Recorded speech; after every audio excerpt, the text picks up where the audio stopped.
Livro de Atos, capítulo 20, do verso 25 ao verso 31. Uma palavra de advertência, de animação e também um chamado à fidelidade, ao cuidado e à alegria de exercer o ofício de presbítero e de diácono. Atos capítulo 20, do verso 25 ao verso 31. E diz assim a palavra do Senhor: Agora eu sei que todos vós, em cujo meio passei pregando o reino, não vereis mais o meu rosto. Portanto, eu vos protesto no dia de hoje, que estou limpo do sangue de todos, porque jamais deixei de vos anunciar todo o desígnio de Deus. Atendei por vós e por todo o rebanho sobre o qual o Espírito Santo vos constituiu bispos, para pastoreardes a igreja de Deus, a qual ele comprou com seu próprio sangue. Eu sei que depois da minha partida entre vós penetrarão lobos vorazes, que não pouparão o rebanho, e que dentre vós mesmos se levantarão homens falando coisas pervertidas para arrastar os discípulos atrás deles. Portanto, vigiai, lembrando-vos de que por 3 anos, noite e dia, não cessei de admoestar com lágrimas a cada um. Vamos orar mais uma vez? Deus amado, nós te agradecemos pela porção da Tua palavra que nos enriquece do conhecimento do Senhor, que nos enche do temor do Senhor e que nos dá, ó Pai, a sabedoria que vem do alto. Eu peço, ó Pai amado, que o Senhor nos abra os olhos, nos desperte o coração, para que possamos não somente entender, mas possamos guardar no nosso coração a Tua palavra, para não pecar contra Ti.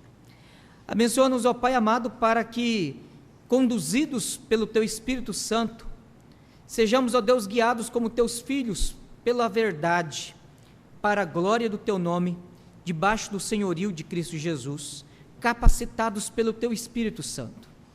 Abençoa-nos neste momento, para que a Tua palavra, ela realmente produza em nós o efeito que Tu mesmo queres. Em nome de Cristo Jesus é que oramos. Amém. Aqui nós temos o apóstolo Paulo encerrando a 3ª viagem missionária. E ele retornando, agora ele estava não somente encerrando, mas no encerramento ele estava retornando para Jerusalém. E retornando para Jerusalém, ele já havia certamente tido discernimento, ou talvez alguma revelação do próprio Espírito Santo, de que o fim dele estava, o fim ministerial, o fim apostólico, o fim missionário dele estava chegando próximo. A grande questão é por que ele vai para a cidade de Mileto e chama, em Mileto, a cidade de Mileto, ele chama os presbíteros de Éfeso. A questão é muito simples. Nós sabemos pelo relato do livro de Atos, aqui no capítulo 19, se você voltar à página, nós não leremos todo o texto, apenas uma breve pontuar algumas coisas. O apóstolo Paulo, quando passou por Éfeso, ele então teve um grande impacto naquela cidade, a pregação do Evangelho.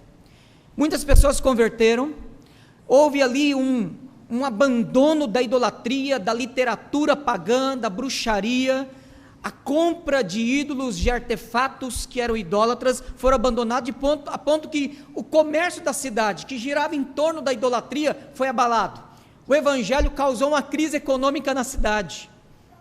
E os ourives, eles então se viram ameaçados, e eles então agora, no sindicato dos ourives, eles resolvem ir lá e protestar contra Paulo diante das autoridades. Parece que esse sindicato não é uma coisa boa, já faz muito tempo, né? E eles ali resolvem agora pedir a prisão de Paulo, e ao pedir a prisão de Paulo, eles dizem que Paulo estava causando tumulto na cidade, quebrando a sua cultura, e também estava Paulo ali transtornando o lugar. De fato, o Evangelho faz isso, quando ele pega um contexto, uma cultura totalmente pagã. O fato é que Paulo, ele se prontificou a ir ao teatro para esclarecer o que estava acontecendo, mas, segundo o capítulo 19, verso 31, alguns asiarcas, ou seja, pessoas da região, que eram amigos de Paulo, que possivelmente ou haviam se convertido ou eram amigos do Evangelho, diz: Paulo, não vá, porque eles sabiam que o tumulto era tamanho que Paulo poderia ser linchado, ele poderia ser morto. naquele lugar. Fato é que Paulo, então, ele foi conduzido para fora da cidade e ele se tornou em Éfeso persona non grata. Ele ficou agora proibido de retornar a Éfeso. Por esse motivo, agora voltando, finalizando a sua viagem missionária, ele passa por Mileto, cidade próxima, cerca de 30 quilômetros de Éfeso, e ele manda chamar os presbíteros da igreja de Éfeso. Eles vão lá então. Ao encontrá-lo, ele começa a admoestá-los, a exortá-los, e havia então lágrimas, havia tristezas entre eles naquele momento.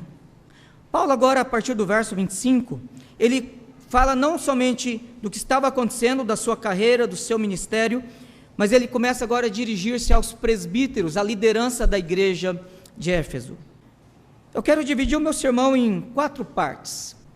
Ele não será um sermão expositivo no sentido de detalhar analiticamente cada versículo, cada frase, conforme eu tenho usado esse método. Ele será um sermão expositivo, mas nós pegaremos porções maiores, também analisando algumas sentenças.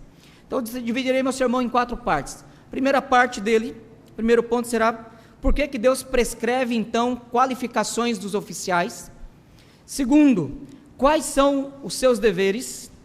A terceira parte, uma advertência direta aos oficiais, aos presbíteros, aos diáconos.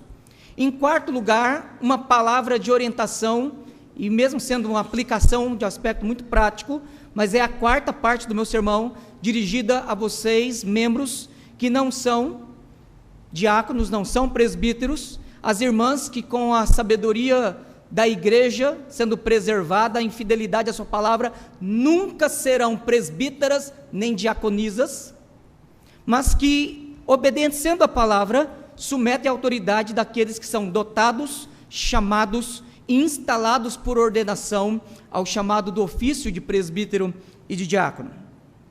Então, eu dividirei o sermão nessas 4 partes. Primeira parte, então, por que Deus prescreve qualificações aos oficiais? Embora nós temos essas qualificações, tanto em 1 Timóteo quanto em Tito, mas aqui nós vemos Paulo pressupondo essas qualificações. Nós vemos aqui Paulo, inspirado pelo Espírito do Senhor, falando com autoridade a homens que deveriam ter estas qualificações, que deveriam exercer estas qualificações. E aqui, no momento tão crucial, no momento fatídico, no momento de crise, no momento em que Paulo não estaria mais pessoalmente, em que ele não poderia mais e nunca mais os veria, como ele mesmo declara no final do texto, da sua declaração aqui, dessa conversa, nós vemos a importância de ter homens que realmente sejam dotados por Deus, que preencham as qualificações que Deus exige e que Deus dá, e que Deus então faz com que a igreja reconheça, para que a igreja mesma possa, de forma objetiva, de forma verificável, discernir sob a fidelidade da palavra, homens que devem governá-la. Aqui nós encontramos, irmãos, do verso 25 ao verso 27, Paulo fazendo então a justificativa do seu ministério. Ele diz: eu sei que todos vós, em cujo meio eu passei pregando o reino, não vereis mais o meu rosto. Aqui nós temos a declaração de que ele pregou o evangelho, ele legou, ele deixou como herança para a igreja, em especial para a liderança, o evangelho. Ele não estava ali preocupado em fazer com que a liderança fosse treinada em marketing, para poder fazer uma boa divulgação da igreja, em liderança dinâmica, em louvor extravagante, em técnicas de adoração. Paulo não estava preocupado em treinar a liderança em questões administrativas apenas, mas observe bem que ele deixa claro que o que ele ensinou para aqueles homens, aquilo que foi prioridade, fundamental, aquilo que foi o cerne da sua mensagem, o conteúdo do treinamento, do preparo daqueles homens, foi a mensagem do reino de Deus. E ele deixa bem claro ainda, no verso 27, que ele nunca deixou de anunciar todo o desígnio de Deus. Aqui os comentaristas são unânimes em dizer que desígnio de Deus envolve toda a obra de Deus. E aí você pode dizer assim: mas como é que Paulo pregou tudo? Ele pregou tudo, tão detalhadamente? Não, Certamente Paulo, durante 1 ano e meio que ele esteve ali entre os efésios, ele teve tempo suficiente para treinar aqueles homens, presbíteros, diáconos. Ele teve tempo suficiente, como ele nas suas longas pregações, inclusive nós temos aqui no capítulo 20, do verso 7 ao verso 12, um exemplo disso, em que Paulo ele começa a pregar ainda dia, e se estendendo à meia-noite ele estava pregando. Então, às vezes a gente acha meio ruim um sermão de 40, 50 minutos, 1 hora e alguma coisinha. Paulo passava a média de 4 horas ou mais pregando, a ponto de um jovem chamado Tíquico caiu no sono, não dormiu no horário certo, deu sono, caiu, morreu, e Paulo teve que interromper o sermão para poder ressuscitar o rapaz. Então, por favor, não faça isso, porque infelizmente eu não tenho o dom de ressuscitar ninguém. Se você morrer, amanhã, no meu dia de folga, ainda vou ter que fazer culto fúnebre.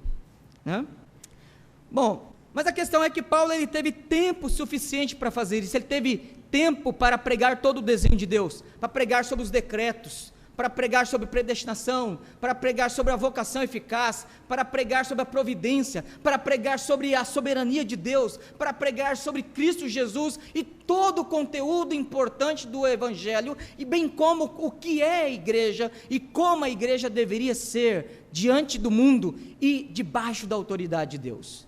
Nisso ele pode dizer: eu vos preguei todo o desígnio de Deus, eu vos preguei tudo aquilo que vocês precisam saber. Ponto. E é interessante porque ele declara isso com uma convicção tão grande, que no verso 26 ele diz: eu protesto, ou seja, eu declaro e desafio vocês a dizer que eu estou mentindo. Interessante, né? E eu estou livre do sangue de vocês. Se algum de vocês, e é o que ele vai dizer lá para frente, que dentre vocês surgirão lobos, se algum dentre vocês se desviar, não vai dizer assim: foi porque Paulo me ensinou errado.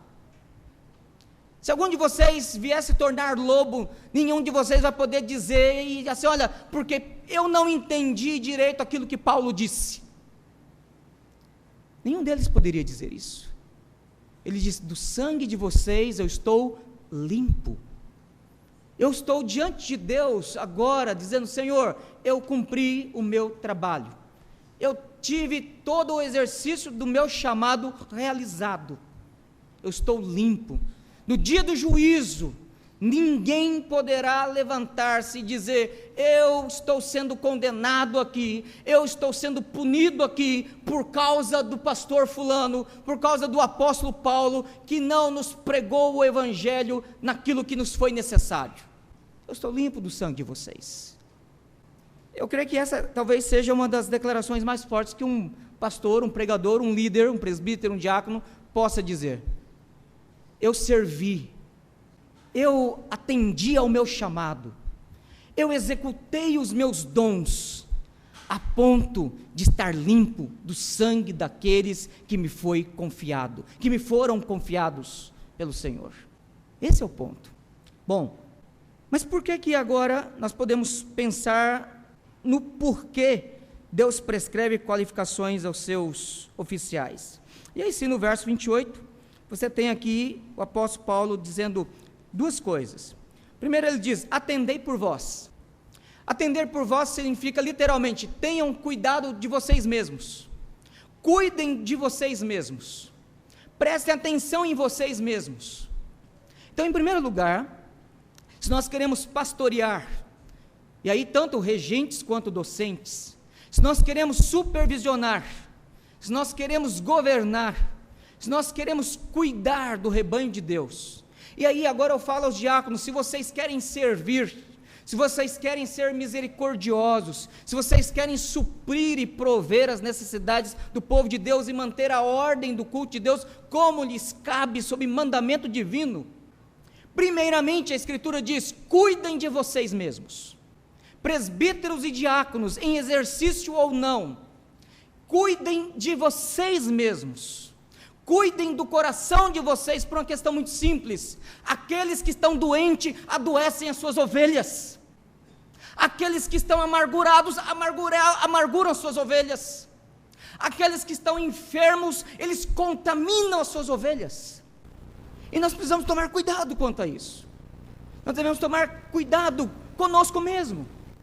Examinar o nosso coração, não somente quando participamos da ceia do Senhor, mas examinar o nosso coração quando lideramos o povo do Senhor, para que não incorramos de sermos rotulados pelo Senhor de cegos guiando cegos, para que, lutando em pegar o estreito caminho do Senhor, não conduzamos a igreja e aqueles sob o nosso pastoreio ao caminho largo.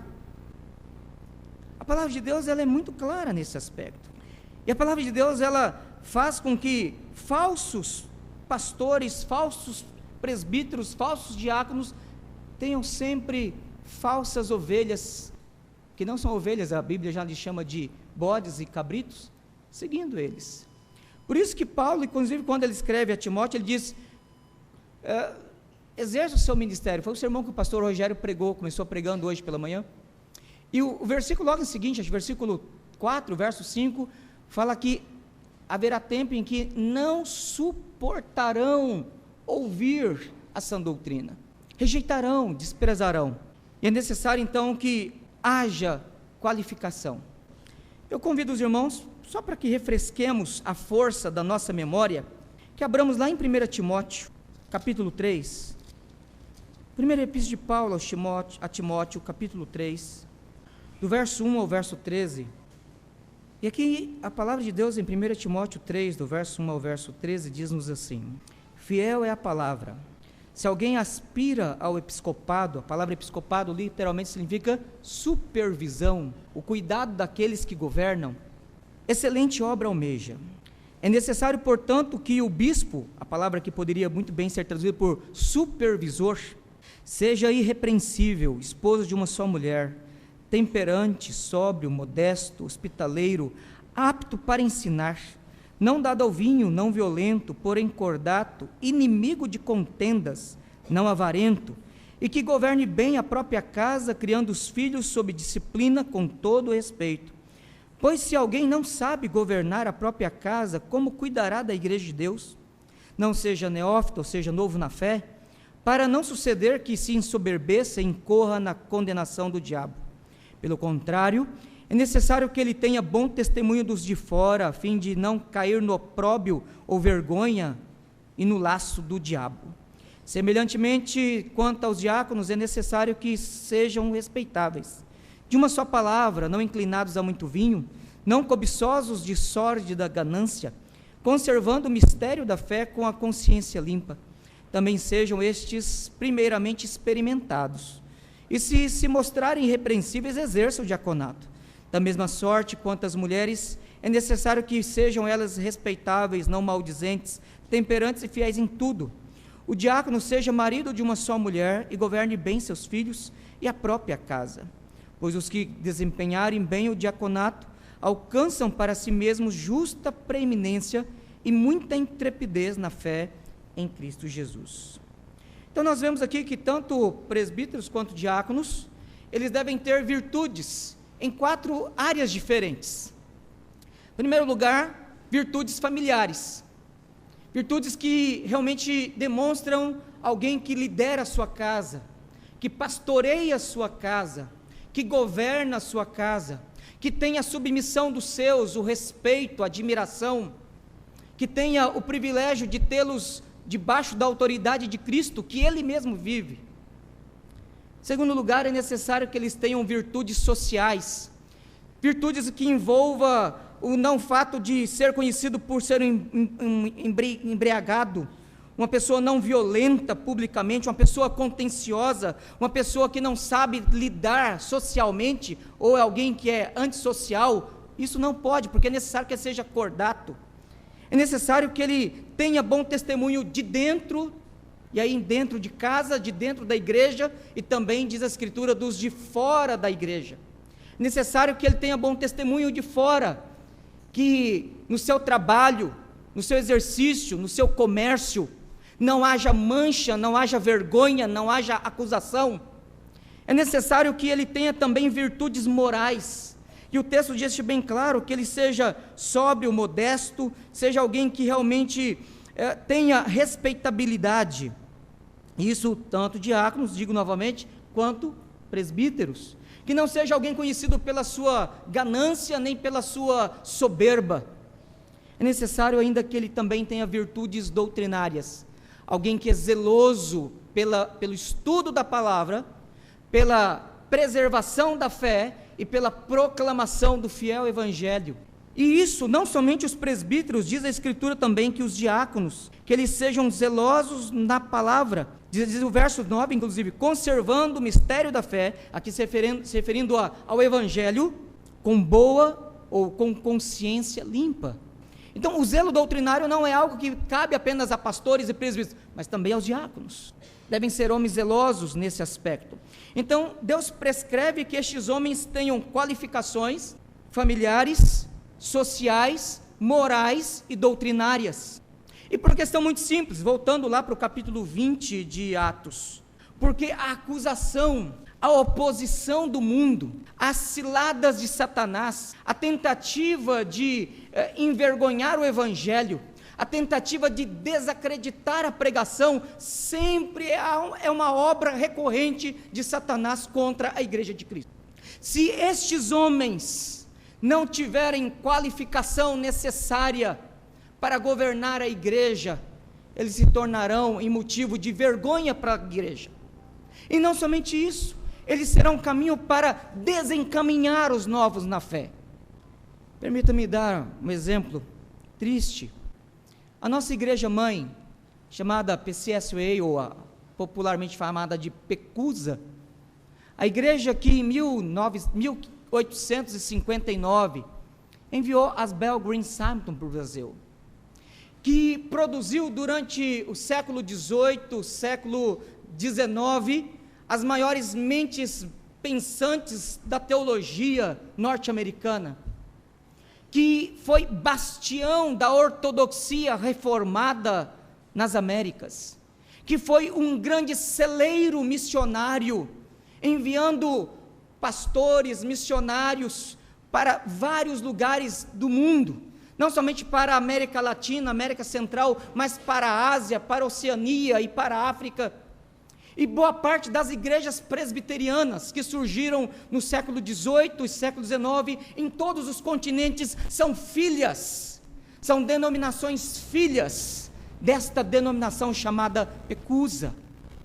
Mas em 1924, 1.300 oficiais assinaram um documento chamado Declaração de Auburn. Eles assinaram em maio, um documento que começou em fevereiro. 70 pessoas em fevereiro propuseram um documento, e quando foi em maio, 1.300 já tinham assinado, número suficiente para que em julho, na Assembleia Geral daquela denominação, pudesse aquele documento ser aceito, votado e infelizmente aprovado, o que escancarou as portas da apostasia da nossa igreja-mãe. Aquele documento dizia uma questão muito simples: não pode ser motivo de impedimento para ordenação e nem motivo de cassação de oficiais, pastores, presbíteros e diáconos, o fato deles não concordarem ou de negarem todas ou algumas destas doutrinas: inspiração das Escrituras, a divindade de Cristo, os milagres de Cristo, a ressurreição de Cristo e a vinda física de Cristo. 5 doutrinas. Ele podia então negar uma delas, não concordar com uma delas, uma ou todas. E se ele negasse, podendo fazer isso de forma pública, na hora do seu juramento, ele não poderia ser impedido de ser ordenado, e se ele o fizesse ele não deveria ser cassado. Essa igreja, ela nos tutoriou, ela nos cuidou, e nós estivemos vinculados a ela até 1950. Ela tomou essa decisão em 24, então nós continuamos ainda debaixo do governo dela e da tutela dela durante ainda 26 anos. E mesmo depois de 26 anos, os seus missionários só saíram de dentro da IPB na década de 70, quando o reverendo Bonerges Ribeiro, assumindo pela primeira vez o mandato do Supremo Concílio, pediu que a PECUSA retirasse os seus obreiros, ou que eles permanecessem sem nenhum vínculo com a PECUSA na IPB, e que se submetessem de fato à nossa doutrina. e ensinasse nos nossos seminários a doutrina realmente da teologia reformada conforme os padrões de fé de Westminster.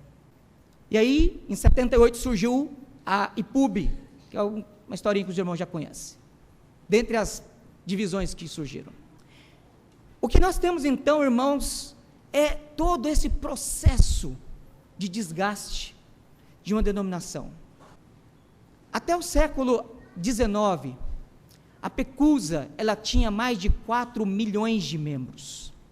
A última estatística dela, quando em julho de 2012, ela aprovou a ordenação de pastores e pastoras publicamente e de forma assumida, lésbicas e homossexuais, gays, para a ordenação de qualquer ofício. Julho de 2012, eles fizeram isso. Até aquele momento, eles tinham perdido já 50% dos membros, ou seja, eles já estavam com 2 milhões de membros. De 4 anos para cá, eles já perderam cerca de mais 1 milhão de membros. Esta foi a nossa igreja mãe. Esta foi a igreja que implantou o presbiterianismo no Brasil, da qual nós não temos mais nenhum vínculo com ela, graças a Deus, desde completamente 1970. E que deixamos de ser filhos dela, tutoriados por ela, sob o governo dela, desde a década de 50. Mas foi uma igreja que tomou uma decisão apóstata de negar doutrinas fundamentais. E se você perguntar assim, pastor, como é que uma igreja tão grande, tão forte, tão robusta, tão bem estruturada, que tinha os melhores seminários dos Estados Unidos da América, se tornou numa denominação tão apóstata, a ponto de, segundo a Confissão de Fé de Westminster, podemos chamá-la de sinagoga de Satanás? Por questão muito simples. Membros são recebidos sem o devido preparo. Homens são ordenados sem o devido preparo.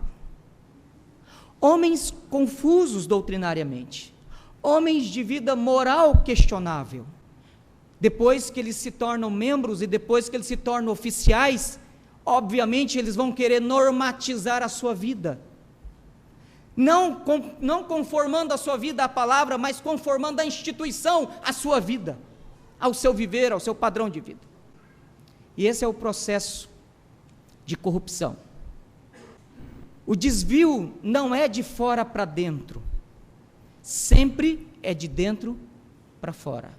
Apostasia, a própria palavra apostasia, vem de uma palavra grega, apostogel, ou apostozel, que significa alguém que sai de dentro e que é desmembrado. A palavra apostasia tem quase a mesma raiz de apostolado. Só que a diferença é que o apóstolo é alguém que sai de dentro para ser enviado sem perder vínculo. É alguém que é de dentro e é enviado para proclamar, mantendo a identidade. O apóstata é aquele que é alguém que sai de dentro, mas que rompe para não mais voltar, porque ele nunca pertenceu. E aí você tem 1 João capítulo 3, quando diz lá que e eles saíram do nosso meio, para que se ficasse evidente que não eram dos nossos. É por isso que Paulo, ele diz aqui, atendei por vós. Atendam por vós, prestem atenção em vocês. Porque é possível que você tenha realmente crido no Evangelho. É realmente possível que você seja um crente que tem temor do Senhor. Mas é verdade também que mesmo pessoas salvas, por não terem zelo pela verdade, Deus, por uma questão de juízo, de disciplina, pode entregá-los temporária ou permanentemente à operação do erro.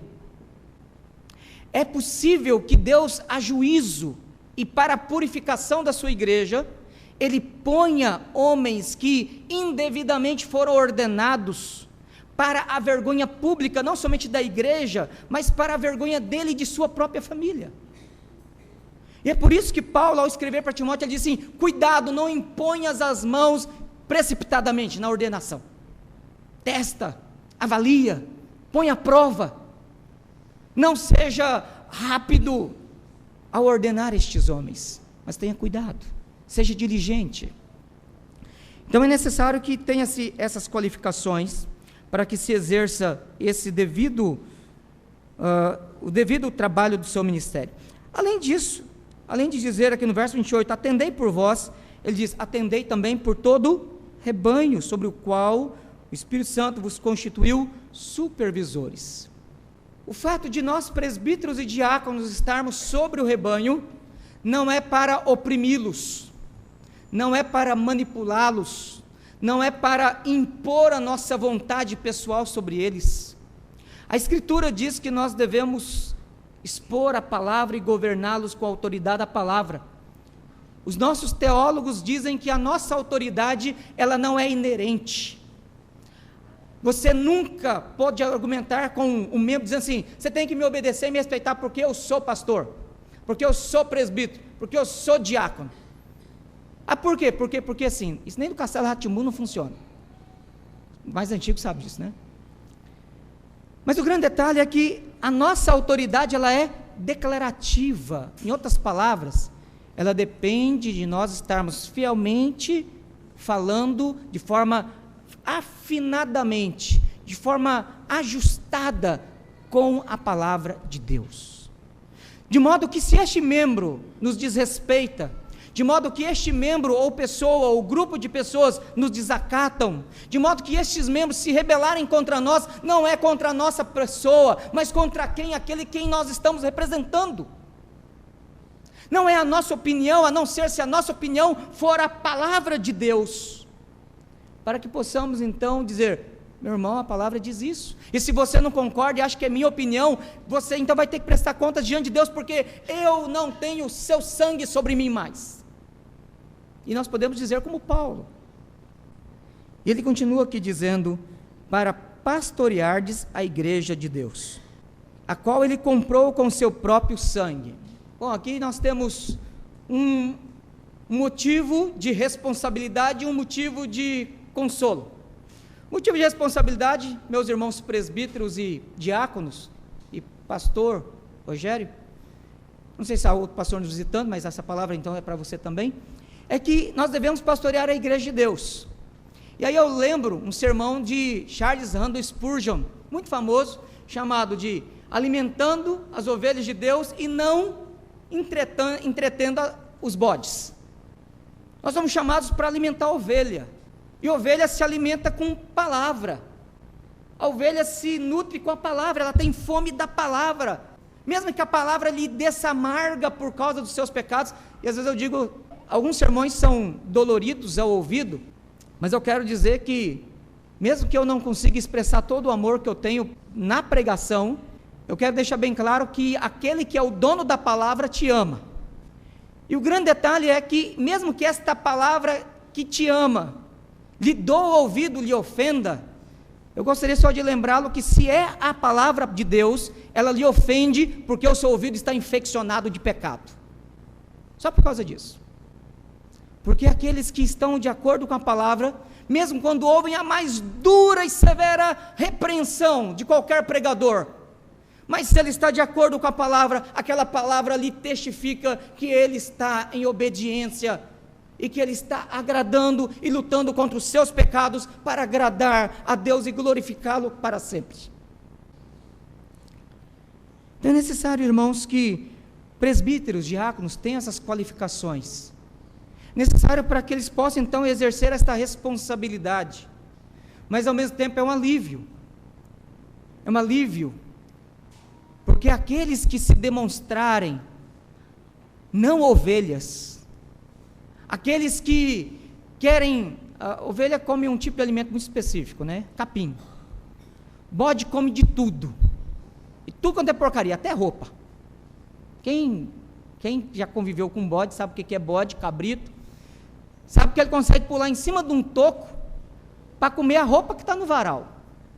Come sabão, come plástico, come tudo quanto é porcaria, e não morre aquela praga. Mas a ovelha não, ela precisa de capim, ela precisa de ração, ela precisa de algo que vai alimentá-la. E aí, pregadores, presbíteros, diáconos e irmãos que tiverem oportunidade de expor a palavra de Deus, prega a palavra. Insta, quer oportuno ou não, mas prega a palavra. Não é o púlpito um lugar de se fazer comédia, não é o púlpito um lugar de ser um talk show, não é o púlpito um lugar de ser um auditório ou um lugar de autoajuda. É o púlpito um lugar de se expor solenemente a palavra de Deus. E a Escritura, então, ela deixa bem claro que nós devemos pregar a palavra de Deus. Aqueles que são filhos de Deus têm fome da palavra do Pai. Aqueles que são rebanho de Deus, ovelhas de Cristo, ouvem a voz de Cristo e o seguem. Aqueles que não são, em primeiro lugar, eles não reconhecem a voz de Cristo quando ela é pronunciada aqui.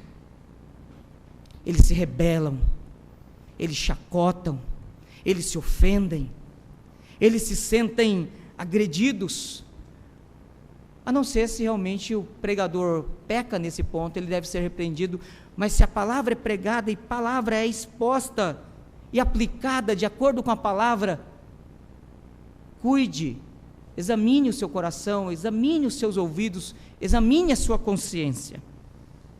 Então, em primeiro lugar, é necessário que estes homens tenham essas qualificações para que eles possam estar aptos para a supervisão, para o pastoreio, para o cuidado, para a assistência do rebanho de Cristo.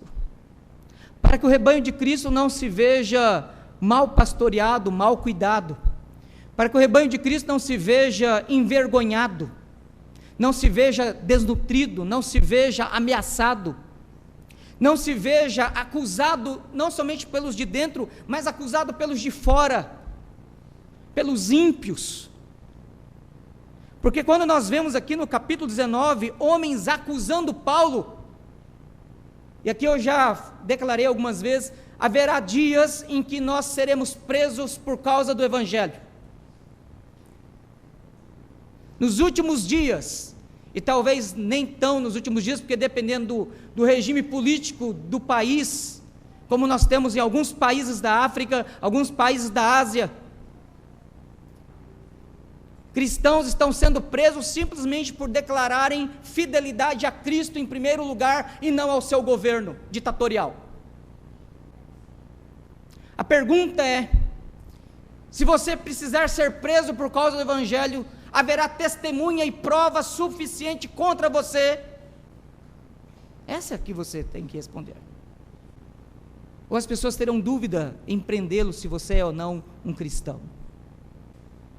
Mas quando Paulo foi acusado no capítulo 19, eles tinham provas abundantes para prendê-lo pelo fato dele ser um cristão. Porque o seu evangelho estava perturbando o paganismo, porque o seu evangelho estava prejudicando a economia idólatra daquela cidade, porque o seu evangelho estava levantando inimizade contra aqueles que são inimigos de Deus. Esse é o ponto. Segundo lugar, quais são os deveres, então, dos presbíteros e diáconos? Primeiro, permito falar aos diáconos, quer em disponibilidade ou em exercício, e quer aqueles que futuramente ainda serão diáconos. Preste bem atenção para você. Os diáconos são chamados de ministros de misericórdia, ou da misericórdia, e da ordem do culto solene. Vocês são responsáveis de assistir, de acompanhar, de prover, de descobrir, de estarem atentos às necessidades reais dos nossos membros e daqueles que podem ser evangelizados.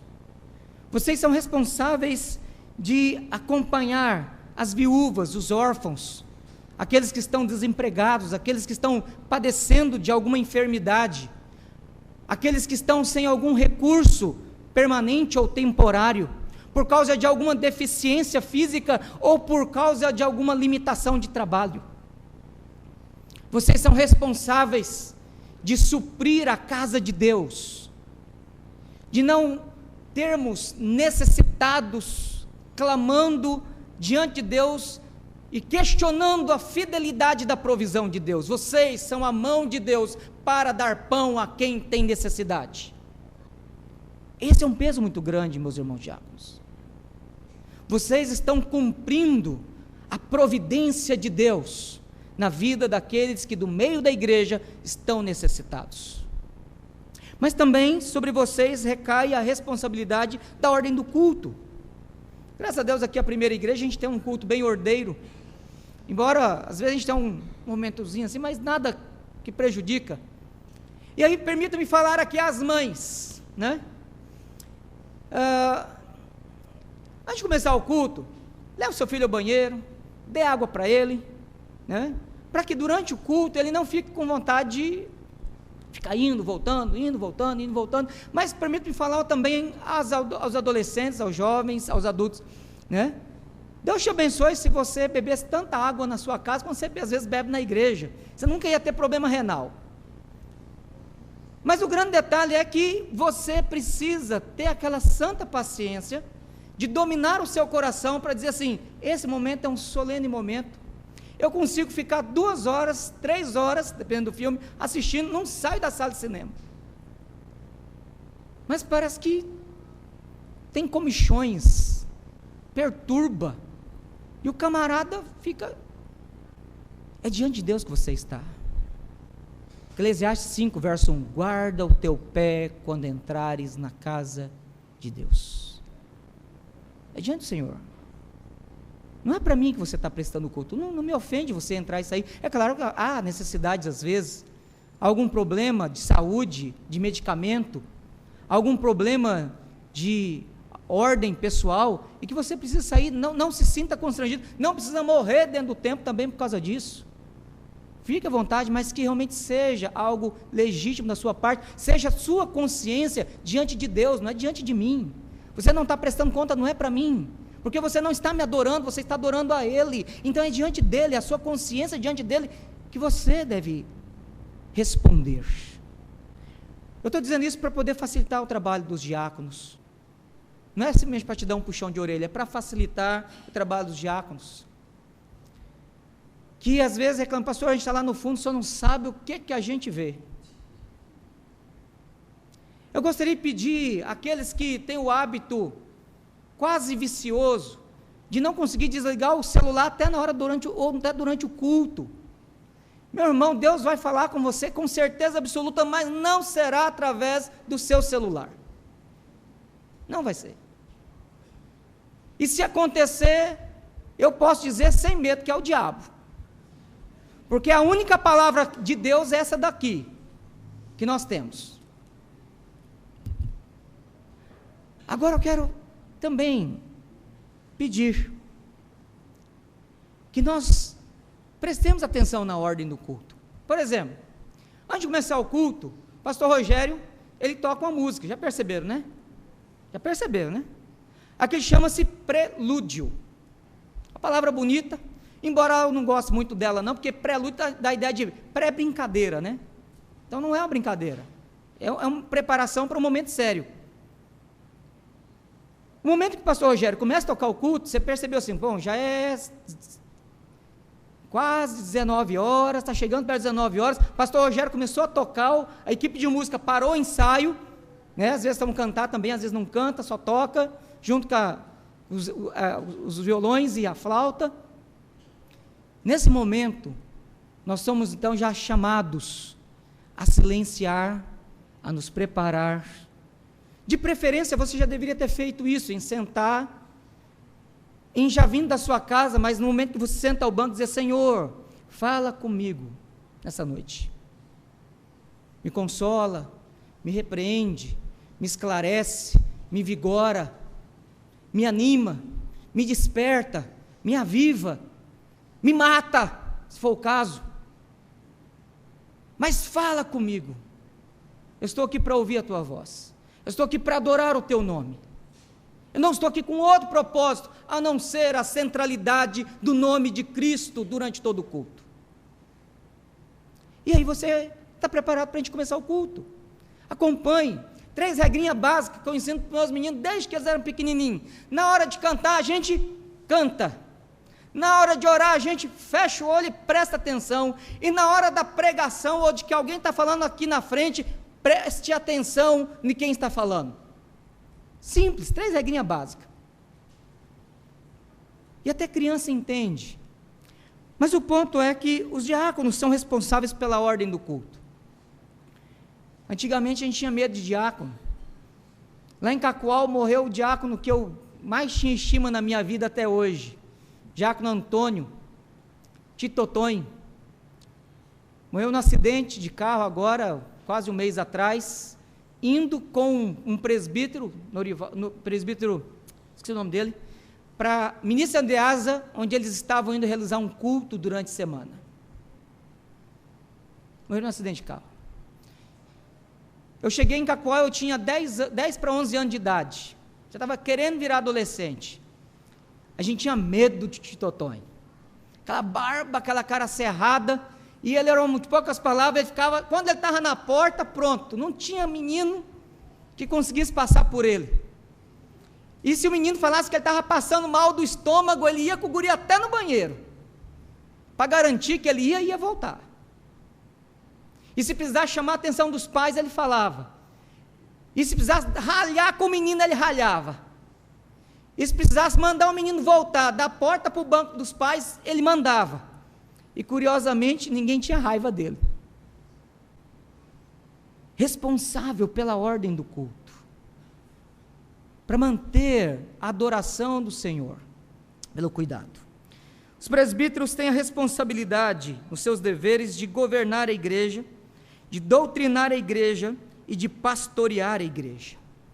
De governar a igreja envolve desde acatar as decisões dos concílios superiores, presbitério, sínodo e supremo concílio, de comunicar à igreja aquilo que é determinado dos nossos concílios superiores, de esclarecer à igreja aquilo que é o melhor para a unidade de toda a igreja nacional, de serem então zelosos e supervisores no cumprimento e obediência destas decisões. Os presbíteros também governam diretamente, sentados no conselho, em conselho melhor, assentados em conselho e assim decidindo pela a melhor administração, cuidado, desenvolvimento, projetos da igreja, da avaliação dos seus membros, da recepção dos seus membros, e eles então governam a igreja. Os presbíteros também devem ser homens aptos para a doutrina, zelosos com a nossa confessionalidade. É por isso que eu fiz questão de pontuar, de enfatizar, de ler o capítulo da confissão de fé, que é um documento nosso, que fala inclusive sobre o voto, o juramento, de serem homens que primeiramente têm integridade moral. Alguém disse que a IPB tem passado uma crise doutrinária. Não é crise doutrinária. A gente tem muito claro o que a gente crê. Padrão de Westminster, a confissão de fé de Westminster, catecismo maior, breve catecismo. Ninguém tem dúvida do que a gente crê. Está a nossa editora Cultura Cristã publicando a nossa literatura, desde revista Colmical, livros, revistas da sociedade interna, ortodoxamente definido o que é que a gente crê. O problema da IPB não é, nunca foi, não está sendo de ordem doutrinária. A nossa crise não é ortodoxia, a nossa crise é moral, de homens que juram e mentem, de homens que assumem a confessionalidade da igreja com a boca, mas não com o coração, de homens que se dizem fiéis, ministros, presbíteros e diáconos, mas que negam pela sua prática, pela sua pregação, pela sua escrita e pelo seu testemunho, aquilo que um dia na sua ordenação juraram diante de Deus, defender, ensinar e transmitir à igreja. O nosso problema não é doutrinário, o nosso problema é moral. Não é falta apenas de convicção, é falta de integridade ética. É por isso que Paulo ele vem dizendo aqui, olha, surgirão no meio de vocês. Eu sei que depois da minha partida, ou seja, quando eu não estiver entre vocês, porque é possível que alguém, por causa da minha presença, não faça isso ou não faça aquilo, não ensine isso ou não ensine aquilo, porque, como diz outro, se eu falar aqui, Paulo vai me fazer calar, Paulo vai me repreender, Paulo vai me depor do meu cargo, mas Paulo não vai estar aqui para sempre. Então, na minha partida, entre vós penetrarão lobos vorazes, entre vós. Eles penetrarão porque eles não são parte da igreja, mas não serão alguém que surge de fora para dentro, é alguém que está entre. É quase que um paradoxo, né? É alguém que entra, mas que está dentro. Está dentro do convívio, mas não está dentro da unidade espiritual. Está dentro nas relações, mas não está dentro das convicções. Está dentro porque há uma participação, mas não está dentro porque não há realmente, talvez, nem sequer conversão para que faça parte do corpo de Cristo. É necessário, então, que os presbíteros zelem da nossa doutrina, ou, usando a palavra mais comum, confessionalidade, do nosso culto, porque o culto nada mais é reflexo daquilo que nós cremos. Você adora conforme você crê. Se você crê que Deus é um Deus que aceita tudo que você faz, porque não importa o que Ele exige, mas importa o que você espontaneamente, na sua criatividade, faz, então você vai adorar do jeito que você crê. Agora, se você aceita que Deus somente aceita ser adorado conforme Ele prescreveu, o que nós chamamos de princípio regulador do culto, então você vai adorá-lo conforme Ele prescreve, conforme Ele ordena. E aí nós vamos, no nosso próximo sermão, que vai ser no capítulo 4 de João, quando Jesus conversando com a mulher samaritana, importa que o adore em espírito e em verdade. Vamos analisar essa expressão. Mas, por exemplo, adiantar um pouco mais. Algumas advertências, e eu vou apenas lê-las por causa do nosso tempo. A primeira delas, Paulo faz aqui no próprio verso 29, verso 30. Verso 30, e que dentre vós mesmos se levantarão homens falando coisas pervertidas para arrastar os discípulos atrás deles. Pervertendo o evangelho, pervertendo o culto, pervertendo os sacramentos, pervertendo a disciplina,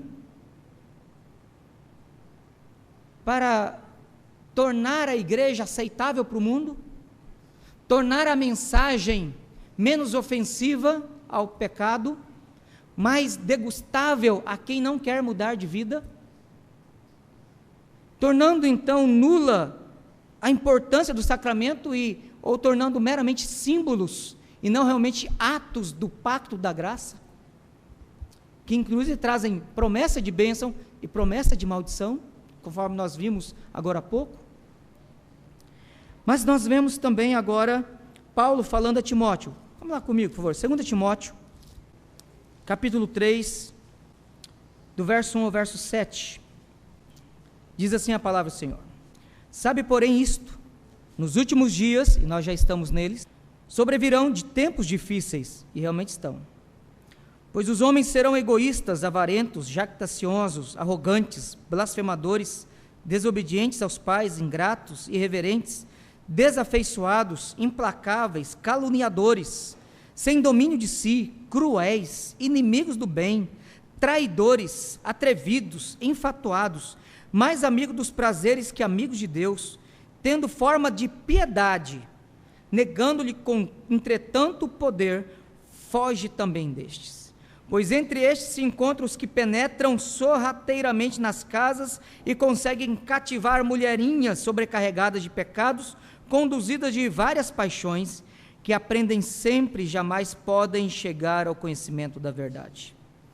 Homens que estão dentro da igreja têm esse poder, e a palavra de Deus nos adverte. Ainda, Pedro, na primeira epístola, capítulo 5, 1 Pedro, capítulo 5, do verso 1 ao verso 4, há uma advertência mais direcionada a nós, presbíteros. 1 Pedro, capítulo 5, do verso 1 ao verso 4. Rogo, pois, aos presbíteros que há entre vós, eu presbítero como eles, e testemunha dos sofrimentos de Cristo, e ainda coparticipante da glória que há de ser revelada. Pastoreai o rebanho de Deus que há entre vós, não por constrangimento, mas espontaneamente, como Deus quer, não por sórdida ganância, mas de boa vontade, nem como dominadores que vos foram confiados, antes tornando-vos modelos do rebanho. E aqui volto a dizer, a necessidade das qualificações para o presbiterato e para o diaconato, porque nós, homens eleitos pela igreja, primeiramente dotados e chamados por Deus, nos tornamos modelos para o rebanho de Deus. Ora, logo que o Supremo Pastor se manifestar, recebereis a imarcessível coroa da glória. Mas ainda, 3 João, verso 9 a verso 12, o evangelista João, escrevendo ao amado Gaio, ele cita 2 homens. Parece-nos que todos 2 eram líderes na igreja, todos 2 estavam liderando aquela igreja. Nós temos Diótrefes e Demétrio, querendo ser dono da igreja e o outro realmente servindo a igreja. Verso 9 ao verso 12, escrevia alguma coisa à igreja, mas Diótrefes, que gosta de exercer a primazia entre eles, não nos dá acolhida. Por isso, se eu for aí, far-lhe-ei lembradas as obras que ele pratica, proferindo contra nós palavras maliciosas. E não satisfeito com estas coisas, nem ele mesmo acolhe os irmãos, como impede os que querem recebê-los e os expulsa da igreja. Amado, não imites o que é mal, senão o que é bom. Aquele que pratica o bem procede de Deus, aquele que pratica o mal jamais viu a Deus.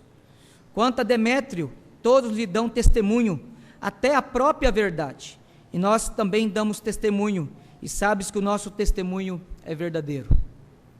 Então você tem 2 líderes da igreja, um que é mencionado com reprovação e o outro que é mencionado com aprovação e louvor. Esta é uma advertência que nós temos para nós enquanto igreja.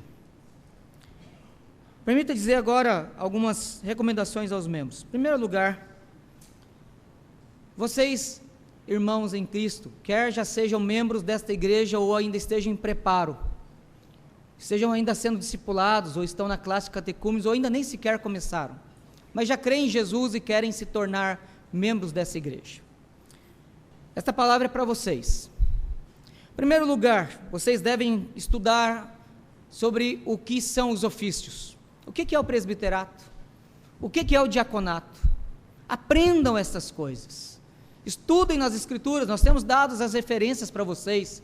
E se você falar, pastor, me vê algum livro, né, para eu ler, me indica alguma literatura, algum material para que eu possa estudar.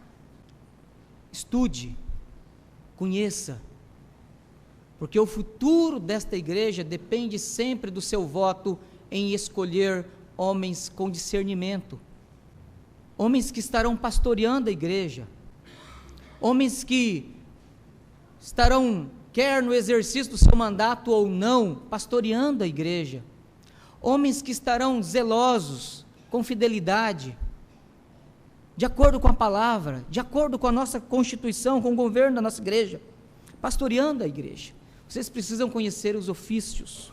Segundo lugar, vocês devem conhecer os nossos padrões doutrinários. Eu estava conversando com alguém essa semana e eu disse para ela, falei assim, graças a Deus nós temos melhorado muito enquanto igreja presbiteriana. Eu lembro que eu já sou 3ª geração de presbiteriano. Meu avô se converteu quando ele tinha lá por volta dos 19 anos, lá no interiorzão do Minas Gerais. Veio para Goiás, de Goiás veio para Mato Grosso, e nesses lugares ele implantou o presbiterianismo em Goiás, lá em Itaporanga. Depois ele foi para Dom Aquino, implantou a igreja presbiteriana em Dom Aquino. Então eu sou neto de plantador de igreja, 3ª geração de presbiteriano, e vergonhosamente eu só vim conhecer o breve catecismo com 19 anos, quando eu entrei no 1º ano de seminário. E muitos de vocês aqui talvez nunca leram o breve catecismo, não vou nem falar com São de Fé, o catecismo maior. Por isso, há 4 anos atrás, 4, 5 anos atrás, o conselho dessa igreja decidiu dar de presente para as famílias da igreja pelo menos o breve catecismo, para que você leia, para que você conheça o básico, para que você use no seu culto doméstico, para que você use nos seus devocionais, para que você memorize as perguntas, para que você possa dizer: eu sou presbiteriano e eu sei no que eu creio. Conheça as nossas doutrinas, conheça, porque eu conheço presbítero, eu conheço diácono nesse Brasilzão, e conheço até pastor presbiteriano, que fala que não crê em predestinação, que não concorda com o batismo infantil, que não concorda com o nosso sistema de governo, que acha que a igreja não deveria ter presbíteros. Eu fico pensando se o problema realmente é a ortodoxia, ou se o problema também não é caráter. Mas de onde surgem os pastores? De onde surgem os presbíteros, os diáconos? Destes bancos aqui. É desses bancos aqui que eles surgem. Se forem mal formados no discipulado, se forem mal formados no catecumenato, se forem mal formados para os ofícios, eles serão um mau governo para esta igreja. E quando eu falo esta igreja, eu estendo a IPB.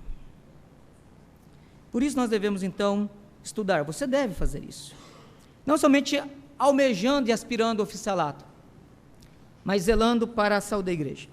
Segundo lugar, vocês devem orar pelo conselho e pela junta diaconal, pelas decisões, pelo trabalho, pelos projetos. Vocês devem se submeter à autoridade deles, enquanto eles forem fiéis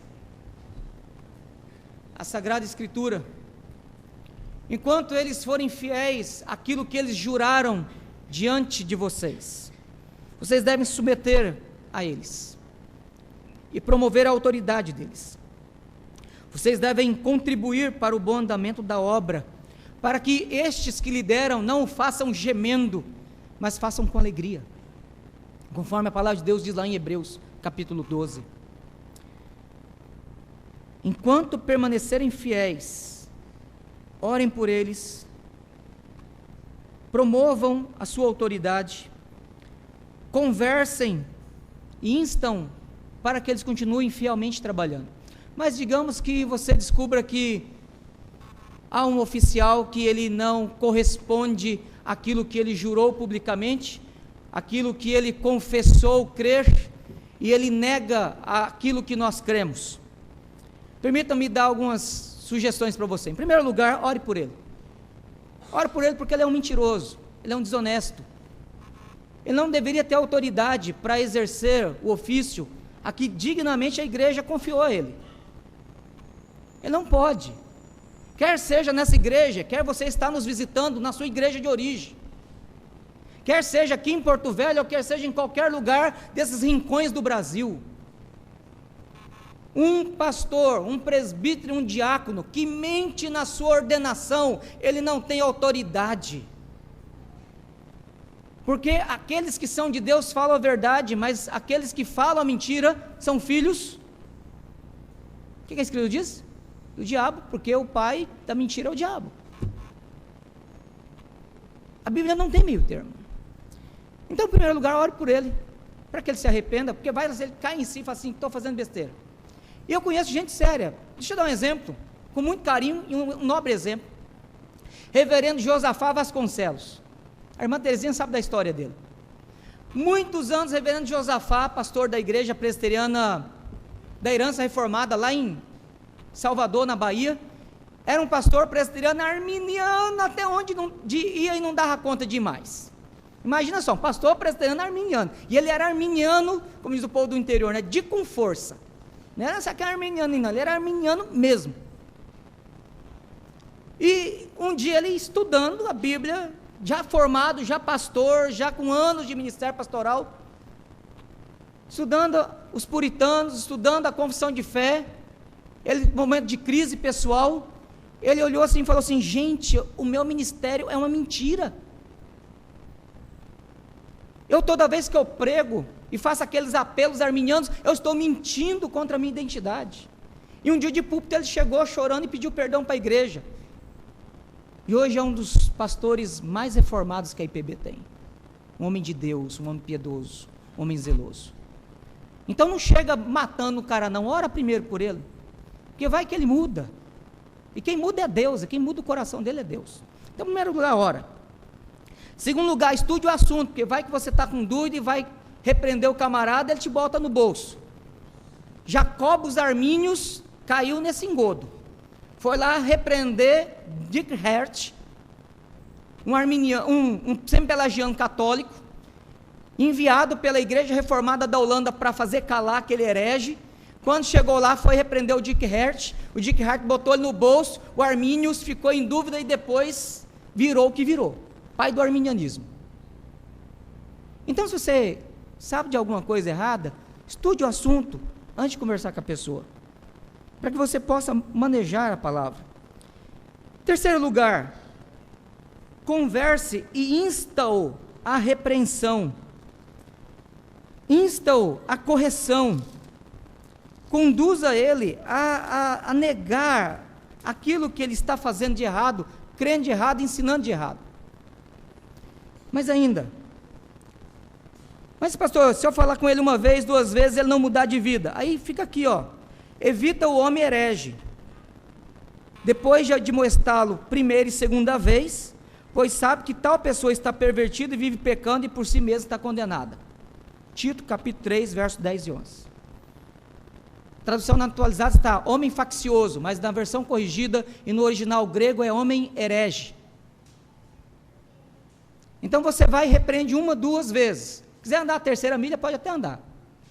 Mas se não houver mudança, a Bíblia diz para fazer o quê? Larga para lá. Aí tem o 4º passo.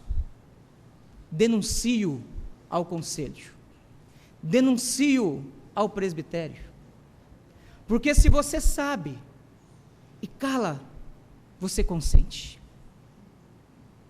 Se você sabe e cala, você se torna promovedor do engano, da mentira. Você está protegendo um lobo, e quem protege lobo não poupa ovelha. E é por isso que Paulo diz: surgirão entre vós lobos devoradores. Talvez a minha palavra seja um pouco dura, mas não é. Talvez você não conheça o que um pastor, o que um presbítero, o que um diácono, com problemas doutrinários e problemas morais, podem fazer na vida de uma igreja local. Eu conheço várias igrejas,